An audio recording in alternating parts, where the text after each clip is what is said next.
can always ask Randall more questions then. The next speaker is Paul A. Spiegel. Here he is.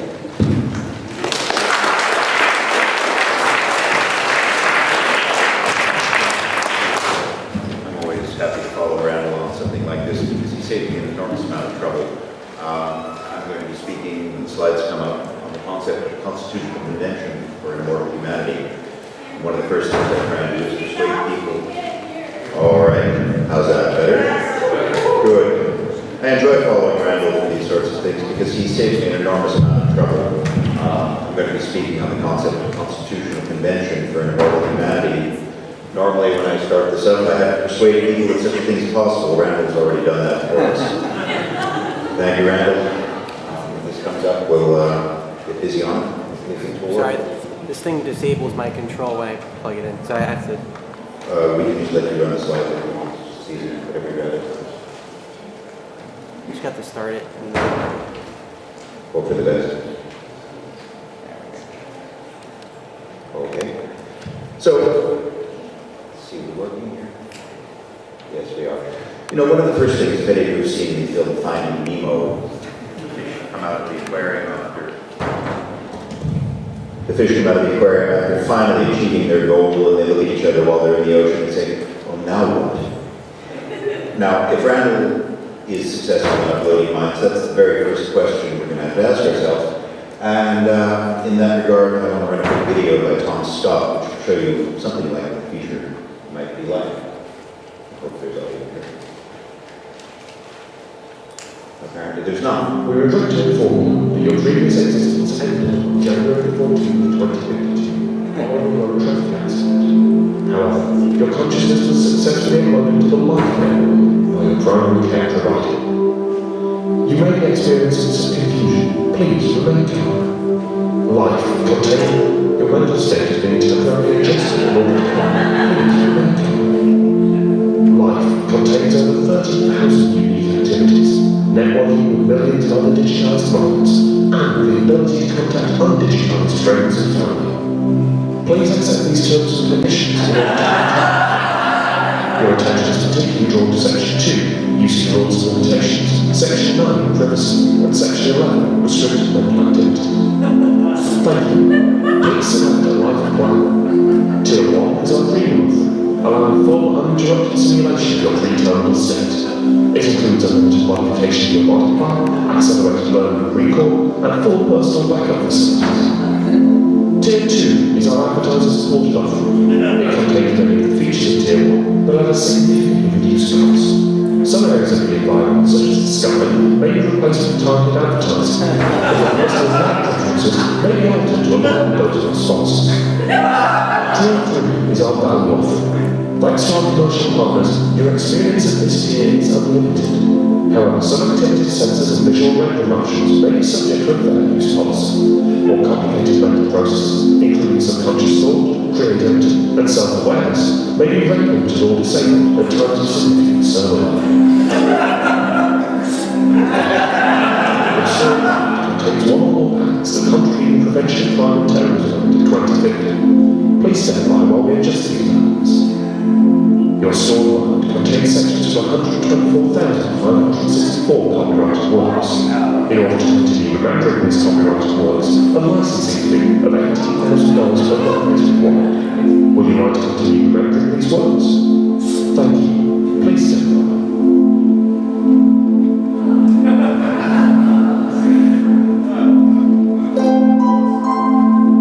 Welcome to life. Do you wish to continue?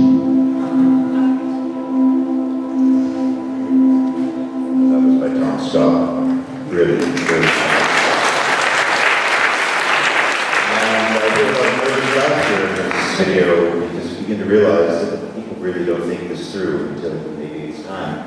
Would you wish to continue under these circumstances? Under what circumstances would you wish to continue? Now, I'm going to go through here for a second and skip quickly over some things that Randall's already covered.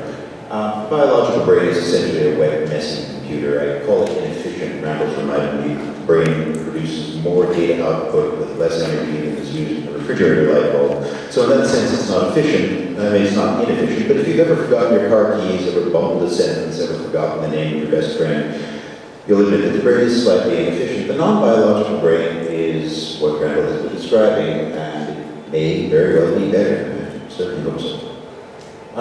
With regard to how long this might take, Ray Kurzweil has projected the singularity to occur around 2045. It's a fairly well-known figure. Whether he's right or not, we can't say for sure. But whatever it is, it only seems like a long time. We think 30 years, 31 years, so it's impossibly long. It really isn't. This is an evolutionary step for humanity. This is the place where we move from our biological bodies to something else, to a non-biological existence that could very well be immortal. We can't wait until the last minute to address these things. But the science is moving fast. George Church has cracked the storage barrier recently. I'm going to skip through this because Randall has already done this. A big move now is Google, which has set up Calico, the California Life Company, for life extension. They have not said that they're working on mind uploading, but I can't believe it hasn't occurred to them at some point. The United States government is working on the human brain as well. And so here is George Church, who was mentioned earlier, who's kind of a god in this field. And then there's the Connectome project, Bobby Castori and Jeff Lichtman. We're trying to figure out how it all goes together. I'm skipping over this because Randall's already covered it at some length. We're going to need some rules when they finally get it, and I have every reason to believe that they will. The first rule that we have to consider is, are you alive at all? Now imagine, after this road traffic accident, your mind is uploaded into a non-biological substrate, and you wake up after the trauma is worn off, and you think, thank God I made it, I'm alive. And somebody standing there says, well, actually, you're not. You see, the gold standard never was changed, and brain death is still the way we measure life. Your brain was mashed off and spread across the highway, you're dead. And you say, no, I'm not.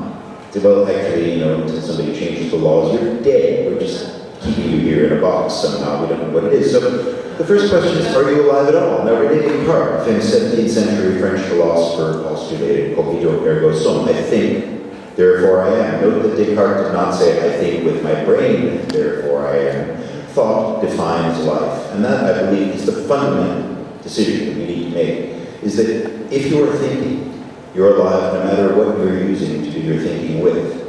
Now, if you are determined to be alive in a non-biological substrate, you are potentially immortal. The question next is, can you die if you want to? You might ask yourself, why on earth do you want to? Immortality is the name of the game, isn't it? Well, maybe not.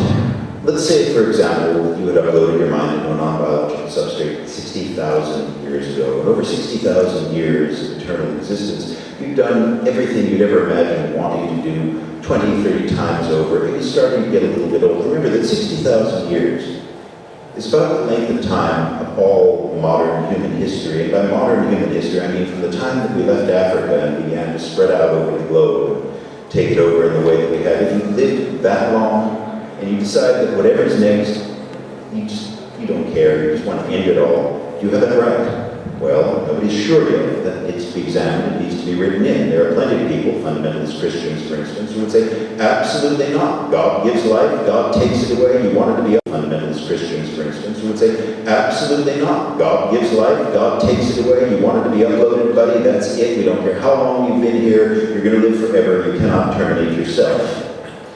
Ask yourself whether or not that's a good goal. The next question is, can you be terminated against your will? Now, right now, most countries in the world, most civilized countries, with the notable exception of the United States, believe that capital punishment is a bad thing. You cannot end somebody's life, no matter what they do, no matter how badly they act. However, if the rules are made the wrong way, the United States model might very well be the model for immortal humanity. That's not something we should take lightly.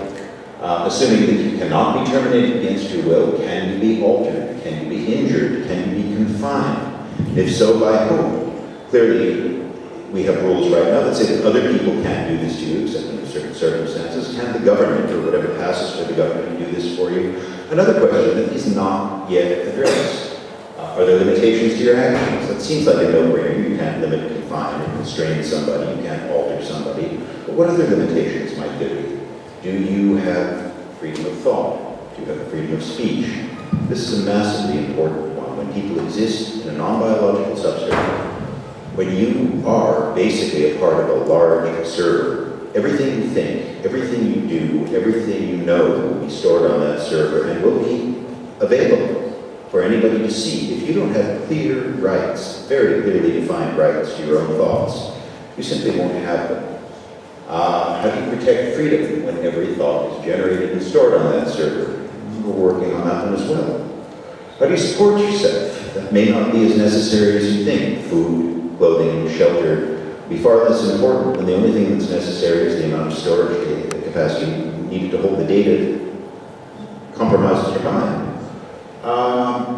Can you reproduce? Interesting. Everybody likes to think they have the right to reproduce, but really there's a biological limit right now.